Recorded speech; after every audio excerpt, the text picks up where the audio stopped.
नमस्कार dear candidates. ये video उन कैंडिडेट्स के लिए मैं बना रहा हूँ। जैसे बहुत सारे ऐसे लोग हैं जो ये पूछ रहे हैं कि सर जब रिज़ल्ट आता है, रिज़ल्ट आने से ज्वाइनिंग का कितना टाइम मिलता है। जैसा कि मैंने अभी पिछला वीडियो जो बनाया था तो उसमें सारी चीज़ें मैंने ये बोली थी कि मैं नेक्स्ट वीडियो में ज्वाइनिंग से रिलेटेड सारी चीज़ें मैं डिस्कस करूँगा।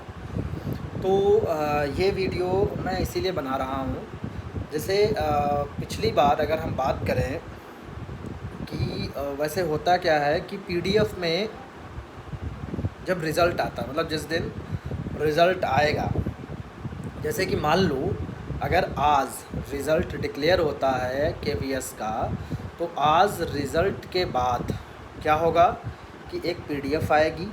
पीडीएफ में सारे सिलेक्टेड कैंडिडेट्स के नाम लिखे होंगे, ठीक है। सारे सिलेक्टेड कैंडिडेट्स के उसमें नाम होंगे। आप अपना नाम उसमें डालेंगे तो आपका आ जाएगा, इट मीन्स आपका सिलेक्शन हो गया। उसके बाद का प्रोसीजर ये होता है कि उसके 10-12 दिन बाद, मैक्सिमम 10-12, या हो सकता है कि पिछली बार तो नियर अबाउट 1 महीना हो चुका था, 1 महीना हो गया था। 1 महीने बाद जो पैनल होता है वो आरओ भेजा जाता है, मतलब रीजनल ऑफिस। जैसे जितने सेलेक्टेड कैंडिडेट्स होते हैं, पहले एक लिस्ट आ जाती है कि इतने लोग सेलेक्ट हुए हैं टीजीटी में, इतने पीजीटी में, पर्टिकुलर सब्जेक्ट में। फिर क्या होता है कि वो जो सेलेक्टेड कैंडिडेट है उनका हेडक्वार्टर एक पैनल बनाता है रीजनल वाइज। जैसे जितने भी क्षेत्रीय कार्यालय हैं केवी के, जैसे चेन्नई हुआ, हैदराबाद हुआ, मुंबई हुआ, दिल्ली हुआ, आपका लखनऊ हुआ, आगरा हुआ, वाराणसी हुआ, ऐसे बहुत सारे, जम्मू हुआ, बहुत सारे रीज़न हैं। तो क्या करते हैं ये कि पैनल एक बनाते हैं कि वो फिर भेज देते हैं। जैसे भेज दिया उन्होंने जम्मू को, रीजनल ऑफिस जम्मू, इतने कैंडिडेट, वो जम्मू रीजन के अंतर्गत उनकी पोस्टिंग होगी, तो वो वहाँ डीसी को भेजा जाता है, जो डिप्यूटी कमिश्नर है उसको भेजा जाता है पैनल। तो ऐसे जितने भी क्षेत्रीय कार्यालय हैं, जितने भी रीजनल ऑफिस हैं, उनको वो पैनल भेज दिया जाता है। तो इस प्रोसेस में पैनल तैयार करने में इस समय भी 15-20 दिन लग ही जाते हैं। फिर उसके बाद वो जब पैनल वहाँ क्षेत्रीय कार्यालय पहुँचता है, फिर वो डिप्यूटी कमिश्नर की रिस्पॉन्सिबिलिटी होती है आपको विद्यालय अलॉट करने का, कौन सा केवी आपको मिलेगा। तो उसमें फिर क्या होता है कि जैसे मान लो कोई पैनल दिल्ली पहुंचा, तो दिल्ली, या मान लो चेन्नई पहुंचा, या लखनऊ पहुंचा, तो जैसे लखनऊ आरओ को एक पैनल भेजा गया, उसमें सेलेक्टेड टीचर्स जो भी हैं 50-60 हर सब्जेक्ट के, या 25 जो भी हैं हर सब्जेक्ट वाइज, वो भेज दिए गए वहाँ। अब जो आरओ दिल्ली का जो डिप्यूटी कमिश्नर, डिप्यूटी कमिश्नर, या आरओ लखनऊ का जो डिप्यूटी कमिश्नर, या आरओ चेन्नई का जो डिप्यूटी कमिश्नर है, अब वो देखेगा कि उसके रीजन में जो विद्यालय पढ़ते हैं वहाँ वो पर्टिकुलर टीचर की पोस्टिंग के लिए फिर बनाएगा एक पैनल। मतलब वो फिर ज्वाइनिंग लेटर के नाम से इशू करता है। जैसे कि मान लो लखनऊ में भेजा गया, फिर लखनऊ के अंतर्गत जितने विद्यालय, अब लखनऊ के अंतर्गत आपका हरदोई आता है, सीतापुर आता है, उन्नाव आता है, तो बाराबंकी है, ये बहुत सारे, आरो शाहजहाँपुर है, ये सब लखनऊ के अंतर्गत आते हैं। तो अब वो आपको विद्यालय अलॉट करेंगे कि आपको शाहजहाँपुर के केवी में भेजना है, हरदोई के केवी में भेजना है, लखनऊ के ही किसी केवी में भेजना है, उन्नाव के किसी केवी में भेजना है, बाराबंकी के किसी केवी में भेजना है। तो ऐसे करके फिर वो ज्वाइनिंग लेटर बनाएगा। तो इस पूरे प्रोसेस में नियर अबाउट माना जाता है कि 1 महीना लग जाता है। मतलब रिज़ल्ट आने से, जिस दिन पीडीएफ में रिज़ल्ट आएगा उस दिन से ज्वाइनिंग लेटर इशू होने तक, ये जो प्रोसेस होता है इसमें 1 मंथ का टाइम लगता है, मैक्सिमम लगता है। और अगर बात करें, जैसे मैं कुछ चीज़ें आपको दिखाना चाहता हूँ। पिछली बार जब 2019 में जब रिज़ल्ट आया था, तो वहाँ पर ये देखिए, list of selected candidate for the post of PGT. ये मैं आपको दिखा रहा हूँ। यहाँ पे ये देखिए लिखा है list of selected candidate for the post of PGT, और इसमें डेट ये कब आया था, ये आपका इधर देख लीजिए 10 मार्च को आ गया था। मतलब 10 मार्च को 2019 को ये रिज़ल्ट आ गया था। ये मतलब ये पीडीएफ आई थी पीजीटी की, ठीक। और फिर उसके बाद पीजीटी में क्या हुआ था कि मार्च में ही खैर उन्होंने, क्योंकि उसमें कम कैंडिडेट्स थे, पीजीटी में पोस्ट कम थी, तो वो विदिन 1 मंथ ही इन्होंने कंप्लीट भी कर दिया था। बहुत सारे ऐसे कैंडिडेट थे जिन्होंने मार्च लास्ट में या अप्रैल फर्स्ट वीक में ज्वाइन भी कर लिया था। बहुत सारे ऐसे कैंडिडेट्स थे जिन्होंने अप्रैल में ज्वाइन भी कर लिया था। तो अब मैं आपको दिखाता हूँ टीजीटी का। ये देखिए, ये आपके सामने है रिज़ल्ट टीजीटी का। जैसे कि इसमें सब में लिखा है list of selected candidate for the post of TGT English, list of selected candidate for the TGT maths. तो ये अलग अलग आपके रिज़ल्ट जो है आए थे, ठीक है, टीजीटी साइंस। और ये सारे जो रिज़ल्ट आए थे पिछली बार, ये 8 को आ गए थे, मतलब 8 जुलाई, ठीक है। तो ये सारे रिज़ल्ट कब आ गए थे, 8 जुलाई। मतलब ये टीजीटी के ये अलग अलग लिस्ट हर सब्जेक्ट की आई थी। ये सब जो है आप लोगों को दिख रहा होगा, ये जो है 8 जुलाई को ये सारे पीडीएफ्स अपलोड कर दी गई थी, सारे, ठीक है। तो अब 8 जुलाई को रिज़ल्ट आ चुका था, मैं ये दिखाना चाहता हूँ। फिर उसके बाद ज्वाइनिंग लेटर कब आया था टीजीटी का, वो मैं दिखा रहा हूँ आपको।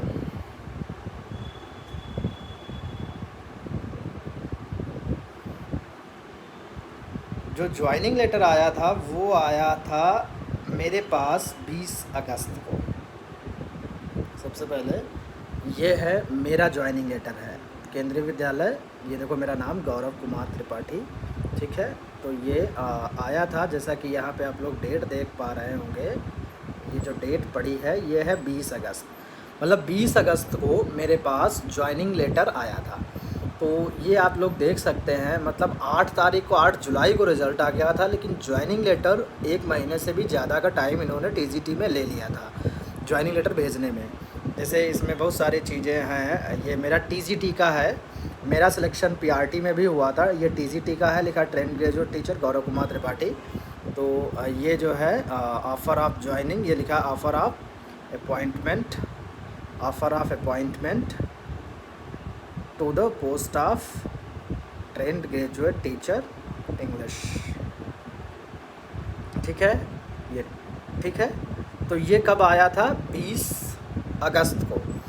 और फिर 20 अगस्त को जब ज्वाइनिंग लेटर आ जाता, मतलब मैं ये बात कर रहा हूँ रिज़ल्ट जब आएगा पीडीएफ में, जब आपका नाम आएगा, या अगर आप उस पर लॉगिन करके अपने उस पर आईडी पे आप अगर देखोगे, तब भी उससे ज्वाइनिंग लेटर आने तक का प्रोसेस ये 1 मंथ हम मानते हैं। तो ये मैं इसलिए बता रहा हूँ, ये उन कैंडिडेट्स के लिए है जो ऑलरेडी कहीं वर्किंग है, मतलब नवोदय में या किसी अदर डिपार्टमेंट में है, वो केवी ज्वाइन करना चाहते हैं, तो उनको प्रॉब्लम होती है रिजिग्नेशन देने की। तो उनका मोटो है कि सर ये रेजिग्नेशन कब देना सही होगा, रिज़ल्ट आ जाए तब या ज्वाइनिंग लेटर आ जाए तब। तो मैं उनके लिए ये बताना चाहता हूँ कि जब पीडीएफ में रिज़ल्ट आ जाए उस दिन आप एक नोटिस दे दीजिएगा। मतलब एक नोटिस देनी होती है हमें कि 1 मंथ प्रायर नोटिस। अगर आप प्रोबेशन पे हैं तो आपको 1 महीने पहले नोटिस देनी होगी। 1 मंथ की नोटिस पीरियड सर्व करना होता है प्रोबेशन पीरियड में। और अगर आपका प्रोबेशन कंप्लीट हो जाता है, परमानेंट एम्प्लॉय हो जाते हैं, तो 3 महीने पहले नोटिस देनी होती है। ये प्रोसीजर होता है। अब है क्या कि और अगर आप नोटिस नहीं देते हो तो आपकी सैलरी कटेगी, ठीक है। सॉरी, नोटिस 1 ही महीने पहले देनी होती है, लेकिन प्रोबेशन में अगर आप नोटिस नहीं देते तो 1 महीने की सैलरी कटती है। और अगर आप परमानेंट एम्प्लॉई हो और आप नोटिस नहीं देते हो, नोटिस सर्व नहीं करते हो, तो आपको 3 महीने की सैलरी देनी पड़ती है। तो इससे बचने के लिए हमें क्या करना है, हमें नोटिस देनी है जिस दिन रिज़ल्ट आता है कि sir I am informing you that my selection was done in this has been done in this post, so I am giving you 1 month prior notice to resign from this post। ऐसे करके आप पूरा एक application लिख के उनको दे देंगी। अब उसमें क्या होगा कि जैसे ही आपका 1 महीना होगा उससे पहले ज्वाइनिंग लेटर आ जाएगा। इन केस मान लो आपने नोटिस दे दी और ज्वाइनिंग लेटर भी नहीं आया, 1 महीना आपका पूरा हो गया, तो उसमें टेंशन की कोई बात नहीं, वो नोटिस पीरियड बढ़ जाता। आप फिर से जैसे ही मान लो आपने आज कितनी तारीख है 4, मान लो 4 को रिज़ल्ट आया, अब आप क्या करेंगी, आज आपने देखा, कल जाके विद्यालय 5 तारीख को नोटिस देंगी कि सर मेरा सिलेक्शन इसमें हो गया है, अब मैं प्रायर नोटिस रिजिग्नेशन से पहले दे रही हूँ और इस तारीख को मैं रिज़ाइन कर दूँगी या कर दूँगा, ठीक है। तो उसका होता है, तो वो मान लो अब आपका अगली 3 तारीख हो गई, मतलब अभी आपने इस मंथ दिया जून में, और फिर तब तक जुलाई आ गया, लेकिन अभी तक ज्वाइनिंग लेटर नहीं आया। तो आप क्या करेंगी, वो 4 तारीख को जब आप देंगी तो 3 को आपका पूरा हो जाएगा। तो वो पूरा होने से पहले ही या उसी डेट में, 3 की डेट में या 2 जुलाई को आप फिर से एक लिखेंगे कि sir kindly extend my notice period. तो वो आप एप्लीकेशन फिर से देंगी, फिर भी जितना आप बढ़ाना चाहते हैं 15 दिन 20 दिन, चाहे तो 1 महीने फिर बढ़ जाएगा, तो 1 महीने फिर बढ़ाने को आप दे दीजिए या 15 दिन 20 दिन दे दीजिएगा। तो उस केस में आप ऐसा कर सकते हैं। तो मतलब ये चीज़ें हैं कि मैंने बताया ना कि रिज़ल्ट आएगा, रिज़ल्ट के विदिन 1 मंथ आपका ज्वाइनिंग लेटर आ जाता है। पीजीटी में तो पहले ही दे दिया था उन्होंने, 1 महीने के पहले ही, क्योंकि उसमें पोस्ट कम थी, तो जल्दी प्रोसेस वो कंप्लीट कर लेते हैं, पैनल जल्दी बना देते हैं, भेज देते हैं, वो आराम से हो जाता है। और तो 1 महीना हम मान के ये चलते हैं। फिर उसके बाद अब जब ऑफ़र ऑफ ज्वाइनिंग आपके पास आ जाता है, अपॉइंटमेंट लेटर आ जाता है, जैसे कि आपका आज रिज़ल्ट आया, फिर 4 जुलाई को आपके पास लेटर आ गया, या 5 जुलाई 6 जुलाई जिस भी डेट में आपके पास लेटर आया, फिर उसके बाद फिर कहते हैं लोग कितना टाइम मिलता है, उसके बाद 20 दिन का टाइम दिया जाता है, मतलब 20 डेज़ आपको दिए जाते। जिस डेट को वो ज्वाइनिंग लेटर आपके पास आता है उस डेट से 20 डेज़ का टाइम आपके पास होता है। 20 दिन के अंदर आप विद्यालय ज्वाइन कर लीजिए, नहीं तो फिर आपका वो अपॉइंटमेंट लेटर कैंसिल माना जाता है, ऐसा उसमें लिखा होता है। अब वैसे तो सारे कैंडिडेट होते हैं वो, क्योंकि जो बेरोज़गार हैं, जो अनएम्प्लॉयड है, वो तो जल्दी से जल्दी ही ज्वाइन करने की कोशिश करते हैं, और बाकी मैं कहूँगा जो वर्किंग भी हैं वो भी जल्दी से जल्दी ज्वाइन करने की कोशिश करें। जितना जल्दी आप ज्वाइन करोगे तो आप उस विद्यालय में भी आपकी सीनियरिटी रहती है, और ओवरऑल जो बनेगी उसमें भी आपका कहीं ना कहीं वो जोड़ते हैं आपने किस डेट में ज्वाइन किया था, वो सीनियरिटी का थोड़ा सा इफेक्ट पड़ता है। जल्दी से जल्दी आप ज्वाइन करें, यही आपके लिए बेटर है। लेकिन इन केस मान लो आपके साथ कुछ प्रॉब्लम है, मतलब आप कहीं वर्किंग हो, वहाँ का रेजिग्नेशन एक्सेप्ट नहीं हुआ, या उसमें आप अभी नोटिस पीरियड पे ही हो, उसको सर्व करना चाहते हो, तो उस केस में क्या होता है, या मान लो आपकी बहुत सारी फीमेल होती हैं, उनकी प्रेगनेंसी होती है, या बीमार होते हैं, या कोई मेजर प्रॉब्लम है, या बहुत सारी ऐसी जो कैजुअलिटीज़ होती हैं वो उनके साथ हो जाती हैं, तो उस केस में हम एक लेटर लिखते हैं, मेल करते हैं, और फिर वो नोट जो हमारा ज्वाइनिंग लेटर है उसको एक्सटेंड भी करवा सकते हैं। जो ज्वाइनिंग डेट होती है आप उसको एक्सटेंड करवा सकते हैं, वो बढ़ भी जाता है खैर 1 महीने का, फिर उसके बाद मतलब आप 3-4 महीने तक उसको बढ़वा सकते हैं। वैसे प्रिंसिपल केवी के 1 ही महीने बढ़ाते हैं, ये है, तो उसको एक्सटेंड भी करवा सकते हो। तो ये सारी चीज़ें हैं, जैसे इसमें मैं दिखा भी रहा हूँ, जो मेरे पास जो लेटर है उसमें ये मेरा ही ज्वाइनिंग लेटर है, ये मेरा 2019 का है। इसमें लिखा है कि कितने दिन का टाइम मिलता है, वो मैं लाइन आपको मैं दिखा दूँ।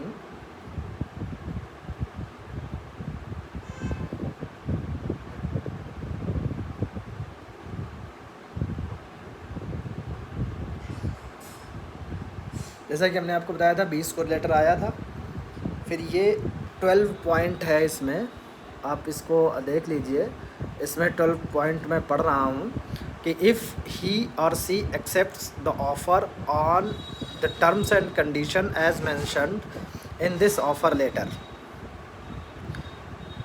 he or she should join the केंद्रीय विद्यालय mentioned over leave on or before 11/9/2019। ये डेट पड़ी है कि 11 9/2019 तक आपको ये ज्वाइन कर लेना है, उस दिन तक या उससे पहले तक। तो इसका साफ साफ मतलब क्या हुआ, 20 को लेटर आया था तो उधर 10 दिन मिले और इधर ये 11 दिन, तो वही 21 दिन मान सकते हैं। तो ये इतना टाइम आपको मिलता है। फिर इसमें लिखा है कि necessary proforma for the purpose are enclosed which should be submitted to the principal concerned after getting the same duly completed at the time of joining. If the offer is not accepted or the appointee does not report for duty at the above named Vidyalaya by 11/9/2019, so this offer of appointment will automatically stand cancelled and no further correspondence will be entertained from him or हिन in this regard. मतलब अगर 11 तारीख तक आप नहीं join करते हो और आप इसको एक्सेप्ट नहीं करते हो तो कैंसिल माना जाएगा। मतलब वही 20-21 दिन का टाइम आपको मिलता है लेटर आने से ज्वाइनिंग तक का। इसमें बहुत सारे कुछ हमें डॉक्यूमेंट्स रेडी करवाने होते हैं। अब वो डॉक्यूमेंट्स यहाँ पे लिखे हैं, वो मैं पढ़े दे रहा हूँ। The following documents are to be submitted mandatorily to the KVS at the time of joining. The formats are enclosed along with this letter. इस लेटर के साथ आपके फॉर्मेट भी भेजे जाएंगे, जिस जो KVS का फॉर्मेट होता है उसी में सारे डॉक्यूमेंट बनवाने होते हैं। जैसे पिछली बार जब हम लोगों ने ज्वाइन किया गया था तो पिछली बार इन्होंने एक चीज़ इंट्रोड्यूस करी थी, वो थी 2 लाख का बॉन्ड। मतलब एक एफिडेविट पे लिखना होता था कि मैं 2 साल से पहले अगर जॉब रिज़ाइन करता हूँ तो मैं 2 लाख सबमिट करूँगा KVS को। तो ये पिछली बार इंट्रोड्यूस किया था कि अगर 2 साल से पहले आप सर्विस छोड़ते हो उनकी तो 2 लाख देने पड़ते हैं। हालांकि मैं दे के आया था, क्योंकि मेरा स्टेट में हो गया था, मैंने रिज़ाइन किया था, मैंने 2 लाख वहाँ जमा किए थे, तब मेरा रेजिग्नेशन एक्सेप्ट हुआ था, फिर मैं आया था। हालांकि बाद में KVS हेडक्वार्टर से एक लेटर आया था कि ऐसे कैंडिडेट जिन्होंने दूसरी जॉब ज्वाइन करने के लिए KVS को रिज़ाइन किया है तो उसका पैसा वापस होगा। फिर बाद में पैसा, हालांकि टाइम लगा था, फिर भी 1 साल बाद वो पैसा मेरा वापस आ गया था। मैंने वापस ले लिया था पैसा, लेकिन एट अ टाइम वो मुझे जमा करके आना पड़ा था। तो पहला इन्होंने क्या लिखा है, service agreement come surety bond on non judicial stamp paper of the value ₹100 as per state rules in original. मतलब सर्विस एग्रीमेंट कम श्योरिटी बॉन्ड 100 रुपये के स्टैम्प पेपर पे उसको बनवा के जमा करना था। दूसरा, character certificate and antecedents verification from along with 3 recent photographs. और जो कैरेक्टर सर्टिफिकेट थे वो 2 बनेंगे आपके। एक कैरेक्टर सर्टिफिकेट बनवाना होगा आपके स्कूल से, मतलब जो भी आपका स्कूल है वहाँ से, या गजटेड ऑफिसर है उससे, और एक सांसद वगैरह से बनवाना होता है, जो भी आपके एरिया का सांसद हो उससे बनवाना पड़ेगा। तो 2 कैरेक्टर सर्टिफिकेट सबमिट करने होते थे। एंटीसीडेंट्स वेरिफिकेशन वो एक फॉर्म होता है, अटेस्टेशन फॉर्म, जो आपको वो मेल करेंगे या स्पीड पोस्ट से भेजेंगे, उसको भर के हमें जमा करना होता है। Medical fitness certificate issued by the district medical officer or a medical officer of equivalent status. आपको मेडिकल सर्टिफिकेट भी बनवाना होता है, हेल्थ सर्टिफिकेट भी बनवाना होता है CMO के द्वारा। CMO या CMS जो भी उस एरिया का होता है उसके इक्विवेलेंट स्टेटस वहाँ से बनता है, ठीक है, वो बनेगा आपको। एक्सेप्टेंस ऑफ अपॉइंटमेंट ऑफ़र, जो ये लेटर आया है वो ओथ ऑफ एलिजेंस, एक ओथ का पेज होता है, वो भर के जमा करना होता है। Statement of movable and immovable properties and liabilities, और एक मूवेबल एंड इमूवेबल प्रॉपर्टीज़ आपके पास कितनी आपके नाम, उसका पूरा डिटेल हमें देना होता है। तो ये कुछ डॉक्यूमेंट्स होते हैं जो हमें जमा करने होते हैं। तो इसमें क्या है कि एक तो हेल्थ सर्टिफिकेट जो आपका बनेगा, मेडिकल फिटनेस सर्टिफिकेट, उसमें 2-3 दिन का, वैसे तो अगर आपके यहाँ मतलब अच्छा है सिस्टम तो जिस दिन आपका अपॉइंटमेंट आता है उसके अगले दिन आप उसको बनवा लीजिए। अगर वहाँ पे मिल जाते हैं तो उसी दिन बन जाएगा, नहीं तो अगले दिन, मतलब 2 दिन का टाइम इसमें लग जाता है। 2 दिन में ये डॉक्यूमेंट्स रेडी हो जाते हैं। 2 दिन में डॉक्यूमेंट जैसे रेडी हो, 3rd दिन आप निकल लीजिए, अब फिर उसके बाद पहुँच जाइए जहाँ भी विद्यालय हो, ज्वाइन कर लीजिएगा जा कर के। तो ये कुछ चीज़ें हैं जो मैंने बताई हैं कि ये चीज़ें हमें करनी होती हैं। अब उस टाइम मेरा सिलेक्शन, चूँकि मैं तब बेरोज़गार था, ये सारे फॉर्म 2018 में आए थे, 2018 में मेरे पास नौकरी नहीं थी। तब मैंने केवीएस का भी भरा था, टीजीटी, पीजीटी, पीआरटी तीनों मैंने फ़िल किए थे। हालांकि पीजीटी में मेरा रिटन ही नहीं निकल पाया था, 1 नंबर कम था मेरा रिटन में, तो उसके लिए मैं रिटन में ही नहीं क्वालिफाई हुआ था। पीजीटी और पीआरटी दोनों के लिए मेरा मैंने क्वालिफाई किया था, रिटन भी और फाइनल इंटरव्यू के बाद मैं दोनों में सेलेक्टेड भी था। टीसीटी में मुझे चेन्नई आरओ के तहत धर्मापुरी विद्यालय मिला था तमिलनाडु में, और पीआरटी में मुझे प्राइमरी में मिला था केरला में एक विद्यालय एर्नाकुलम में पड़ता है आपका कैसरगौड, तो वो मुझे मिला था। तो अब जाहिर सी बात, जब टीजीटी में हुआ तो पीआरटी क्यों ज्वाइन करेंगे, तो टीजीटी मैंने ज्वाइन कर लिया था। और 2018 में ही मैंने एग्ज़ाम दिया था अपने स्टेट का एलटी ग्रेड का। उसी समय मेरे यहाँ वैकेंसीज़ प्राइमरी की भी आई थी, तो ये सारे भी एग्ज़ाम मैंने दिए थे। उनके रिज़ल्ट बाद में आए, तो जब मेरा होम स्टेट पीआरटी में भी हो गया था और एलटी ग्रेड में भी हुआ था, तो मैंने एलटी ग्रेड जीआईसी ज्वाइन कर लिया था उस समय, फिर रिज़ाइन कर दिया था। तो मतलब ये है कि एक टाइम होता है जब आप प्रिपरेशन करते हैं, तो जब आप उस लेवल पे पहुंच जाते हो तो नौकरियों की आपके लिए कमी नहीं होती है। आपके एक नहीं कई सारी नौकरियां, मतलब मैंने 4 तो नौकरियां मैंने छोड़ी ही हैं, जो मैं कर रहा हूँ 5वीं नौकरी है। अभी भी मैं सिविल के लिए लगा हूँ, और थोड़ा सा मतलब ये है कि प्रयासरत इंसान को रहना चाहिए। तो अगर आप मेहनत करते हो तो वो सारी चीज़ें मिलेंगी आपको जो आप चाहते हो। तो ये कुछ बातें थी जो मैंने इस लेटर में मैंने पढ़ी, मैंने आपको दिखा भी दिया। जैसे ये जो चीज़ें मेंशन है ये भी मैं आपको दिखा दे रहा हूँ।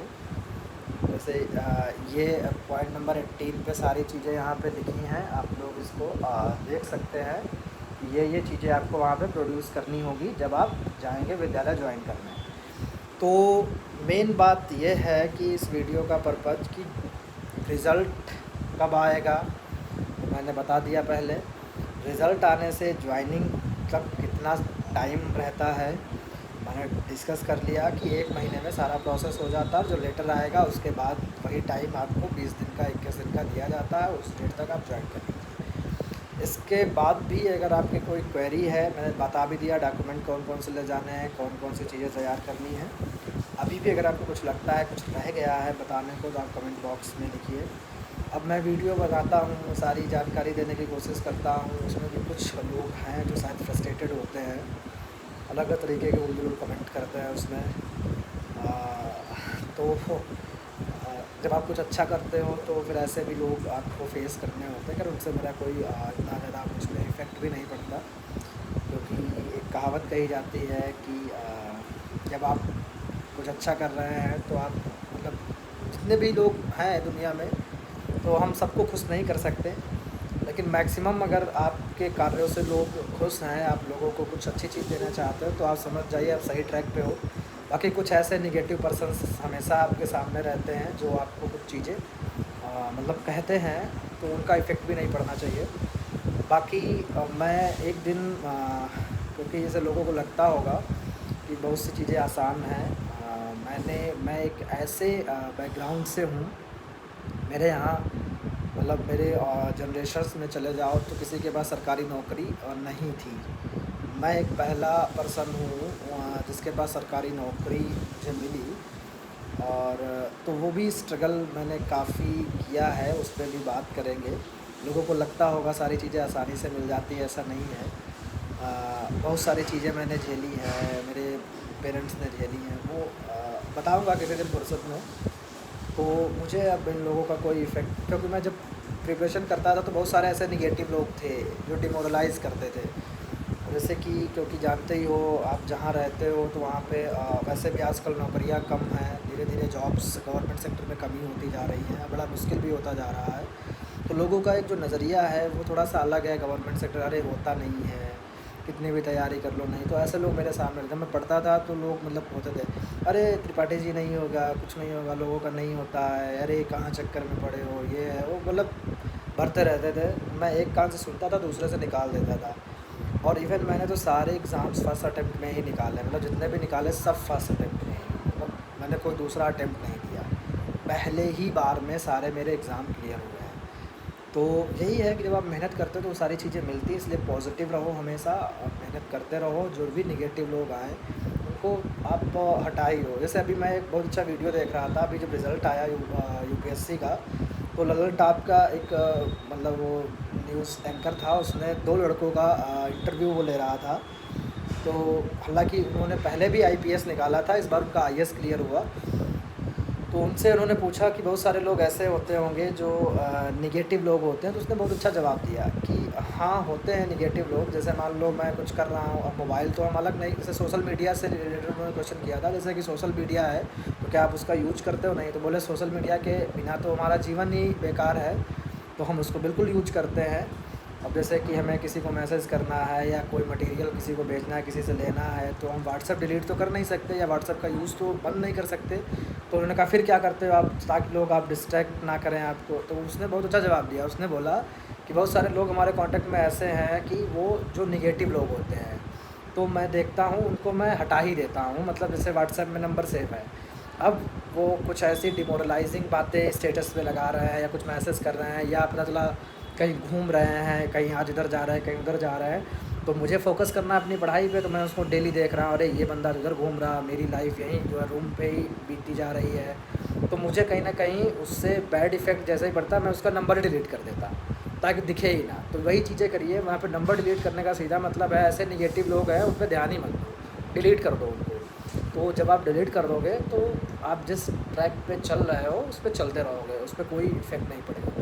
तो ये सारी चीज़ें हैं, इस पर भी एक वीडियो में बनाऊँगा बाद में। ठीक है, तो अगर आपकी कोई क्वेरी हो आप मैसेज करिए मुझे, कमेंट में लिखिए, कुछ भी पॉजिटिव लिखा करिए। नेगेटिव उससे क्या होता है, कैरेक्टर आपका ही शो होता है।